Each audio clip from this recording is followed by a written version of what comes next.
جو لغویات سے دور رہتے ہیں. لغویات میں جھوٹ، غیبت، چغلی، زبان سے ایسی باتیں کہنا جس سے کسی دوسرے مسلمان کو تکلیف ہو، لغویات کے اندر یہ چیز بھی شامل ہے. اور لغویات کے اندر وہ کام بھی شامل ہے جس سے ہمیں کوئی بینیفٹ ہو، کوئی فائدہ نہ ہو اور ہمارا وقت برباد ہو رہا ہو. مثلا کیرم بورڈ کھیل رہے ہیں، کوئی فائدہ نہیں ہے، ہمارا وقت برباد ہو رہا ہے.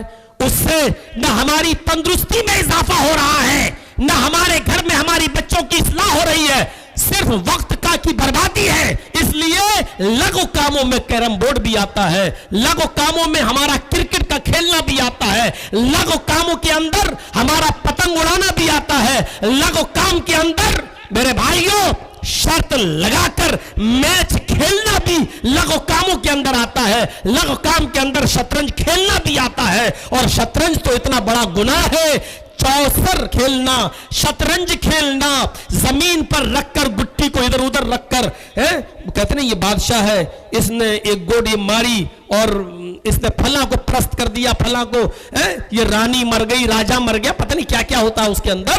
یہ شطرنج کا کھیل تو اتنا گندا ہے کہ نبی اکرم نے اس کھیل کے بارے میں فرمایا کہ جس نے شطرنج کھیلا اس نے سور کے خون میں اپنے ہاتھ کو ڈالا، اس نے سور کے خون میں اپنے ہاتھ کو ڈبویا.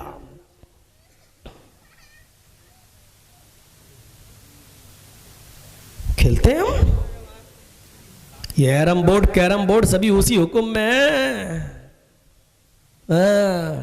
کوئی ایک چیز بیان کر دی جائے تو نتیجہ اسی سے نکالا جائے گا، اور اس کے باوجود یہ سب سنتے ہیں. اور سننے کے باوجود بھی آپ چلے جائیے بلیا ڈانگا موڑ سے موزم پور تک تو راستے میں کتنے بڑے بڑے کیرم بورڈ لگتا، پورا کمرہ گھیرے پڑے ہیں. اور دیکھ رہے ہیں مولانا جرجی، السلام علیکم جرجی صاحب، السلام علیکم، سلام بھی ہو رہا ہے، کیرم بورڈ بھی کھیلا جا رہا ہے. شرم نہیں، احساس تک نہیں ہوتا ہے کہ کل تو تقریر کیے ہیں مولانا صاحب کیرم بورڈ پر اور آج انہی کی آنکھوں کے سامنے ہم کیرم بورڈ کھیل رہے ہیں. حیا، شرم جب کسی انسان کے جسم سے نکال لی جائے تو پھر اس کو پرواہ نہیں ہوتی کہ وہ کیا کر رہا ہے، اس کو کسی چیز کی کوئی پرواہ نہیں ہوتی ہے. اس لیے فرمایا شرم و حیا باقی رکھی جائے، کیونکہ اگر شرم و حیا نکل گئی تو انسان اپنی ماں، اپنی بہن اور اپنی بیٹی کے ساتھ بھی زنا کر بیٹھے گا. کوئی جب شرم و حیا ہی نہیں رہی تو پھر اس سے کوئی بھی کام کا امکان ہے، کچھ بھی کر سکتا، ہر کام اس کے لیے ممکن ہے، ہر کام پاسبل ہے اس کے لیے. یہ سب لغو کاموں میں آتا ہے. ایسی بات انسان کی زبان سے نہیں نکلے. اللہ کے نبی صلی اللہ علیہ وسلم فرماتے ہیں من سلم المسلمون من لسانہ و یدہ، مسلمان تو وہ ہے جس مسلمان تو وہ ہے جس کی زبان سے اور جس کے ہاتھ سے کسی دوسرے مسلمان کو تکلیف نہ ہو. جان بوجھ کر تکلیف دے رہے ہو تو سمجھ لو کہ آپ ایک لغو کام کر رہے ہو، سمجھ لو کہ آپ ایک بیکار کام کر رہے ہو. جھوٹ بول رہے ہو تو یہ ایک لغو بات ہے.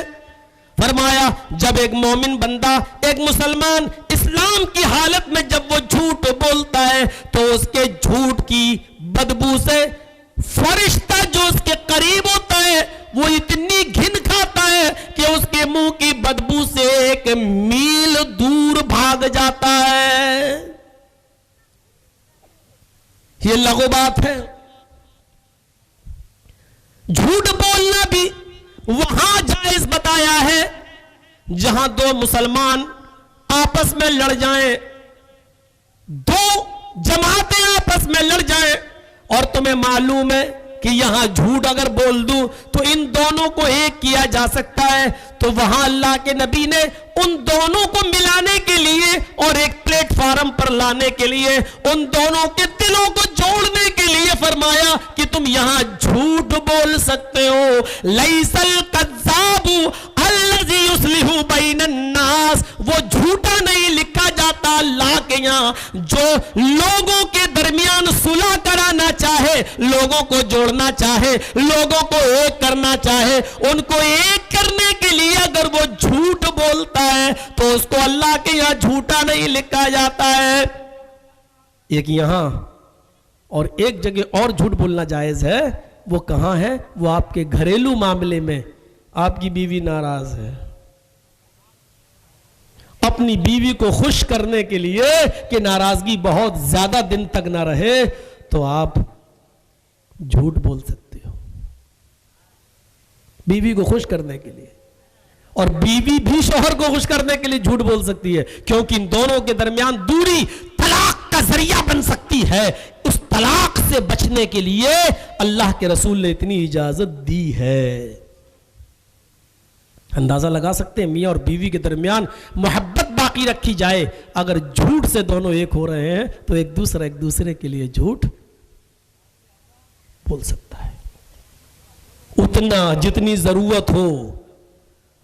اب اتنا نہ بول دینا کہ تم کہو تو میں آسمان سے تارے توڑ کے لے آؤں، اب اتنا تو ہو نہیں پائے گا، تو تارے توڑ کے لا ہی نہیں پائے گا۔ اب اتنا اوپن جھوٹ بھی مت بولنا کہ وہ یقین ہی نہ کرے۔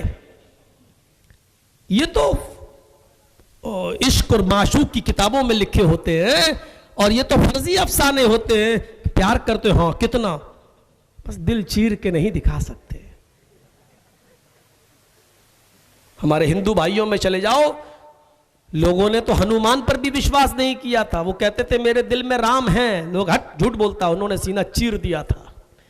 ہنومان جی نے وہاں دکھایا تھا تو رام ان کے دل میں نکلے تھے ان کی کتابوں کے مطابق۔ تم سینہ چیرو گے کوئی نہیں نکلے گا لیلا مجنو۔ موبائلوں نے اتنی لیلائیں پیدا کر دی ہیں، اور واٹس ایپ اور فیس بک نے اتنی فرضی مجنو پیدا کر دی ہیں کہ آج کل اعتبار ہی نہیں ہے۔ لڑکیاں ایسی فوٹو لگاتی ہیں کہ لگتا ہے کہ جیسے جنت سے اتری ہوئی یہی ہے، اور جب ملاقات کا وقت آتا ہے تو لگتا ہے کہ ارے یہ تو سب سے بڑی پھٹیچر نکلی۔ اتنے دھوکے چل رہے ہیں، اتنے دھوکے۔ لاغو کاموں میں یہ بھی شامل ہے، کسی سے ہم جھوٹ نہ بولیں، کسی کو تکلیف نہ دیں۔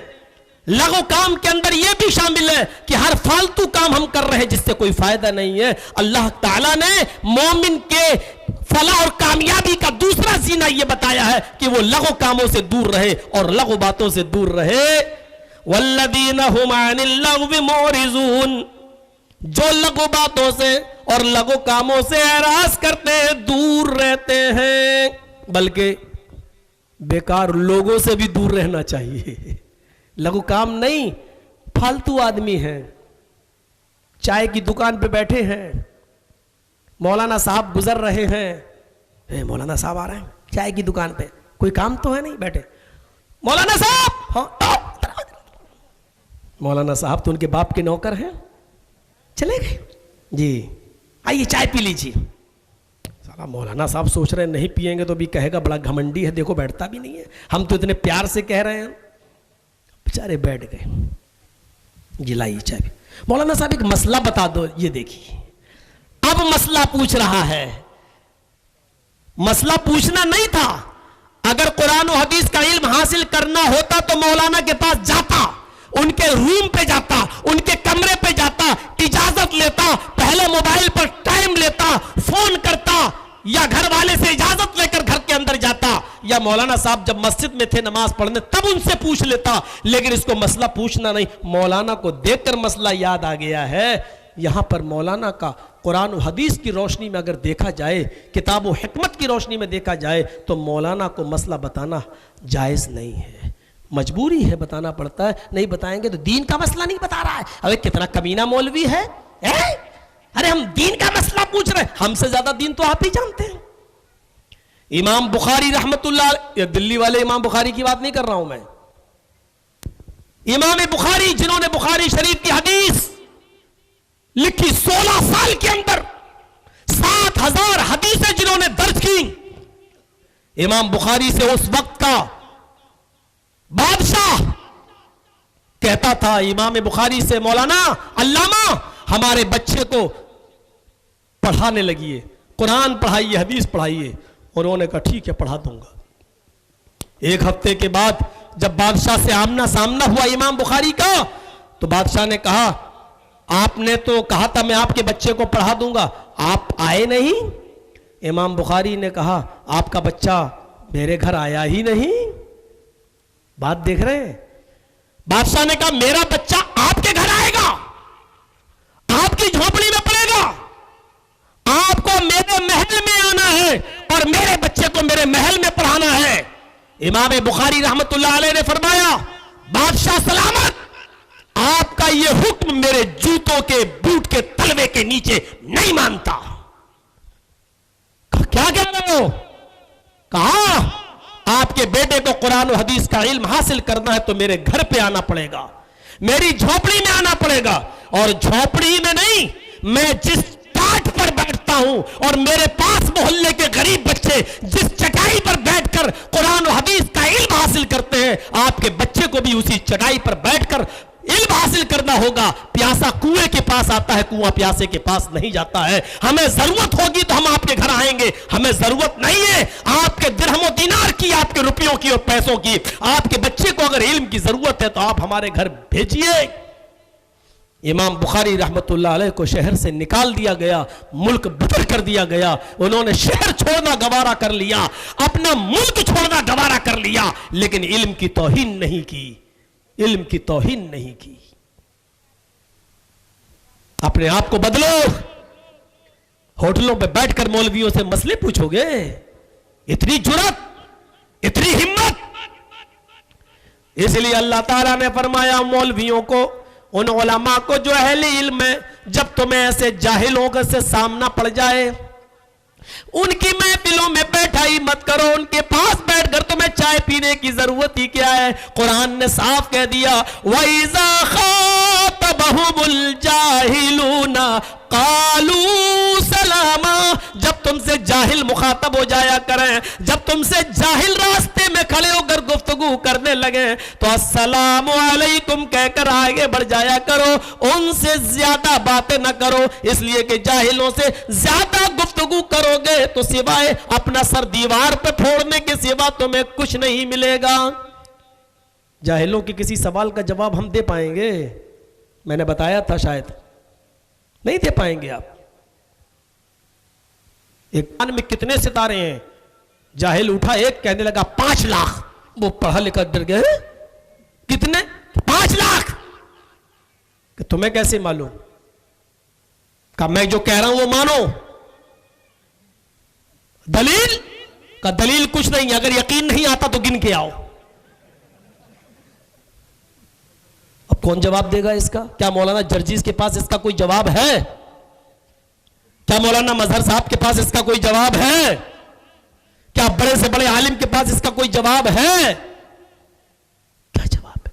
اس لیے کہا کہ نہیں، دیوار پہ سر مت پھوڑو، سلام کہو اور آگے بڑھ جاؤ۔ تو لغو کاموں سے بھی بچو، لغو باتوں سے بھی بچو، اور لغو لوگوں سے، بیکار قسم کے لوگوں سے بھی اپنے آپ کو بچاؤ۔ یہ سب لغو کے اندر شامل ہے۔ والذین هم عن اللغو معرضون۔ 2 چیزیں، ایک ایک چیز پر بھی 2 گھنٹے بولا جا سکتا ہے، لیکن نہیں، آگے چلیے۔ الذین هم فی صلاتهم خاشعون والذین هم عن اللغو معرضون والذین هم للزکاة فاعلون۔ تیسری چیز، یہ مومن، یہ تیسرا زینہ ہے ان مومنوں کی کامیابی کا جو مومن بننا چاہتے اور ایمان کے اندر پورے کے پورے داخل ہونا چاہتے اور جنت کے وارث بننا چاہتے ہیں۔ کیا ہے؟ جو اپنی زکوٰۃ کی پوری ادائیگی کرتے ہیں۔ کل میں نے زکوٰۃ کے بارے میں بہت کچھ بول دیا ہے، اللہ کی راہ میں مال خرچ کرنے والے کے بارے میں بہت کچھ بول دیا ہے، حضرت عثمان کا واقعہ بھی سنایا ہے، حضرت تمیم داری نے چراغ مسجد نبوی میں لا کر روشن کیا تو اللہ کے نبی نے کہا تھا قد نورت الاسلام، اے تمیم آج تم نے مسجد نبوی میں چراغ جلا کر مسجد کو نہیں پورے دین کو، پورے اسلام کو روشن کر دیا۔ کل میں نے یہ واقعات بتائے تھے، حضرت عثمان کو اللہ کے رسول نے زیادہ اونٹ دینے کے عوض میں یہ بھی کہا تھا کہ آج کے بعد میرا اس عثمان ایک بھی نیکی نہ کرے، پھر بھی اللہ اس کو جنت دے کر رہے گا۔ یہ سارے واقعات میں نے کل بتا دیے۔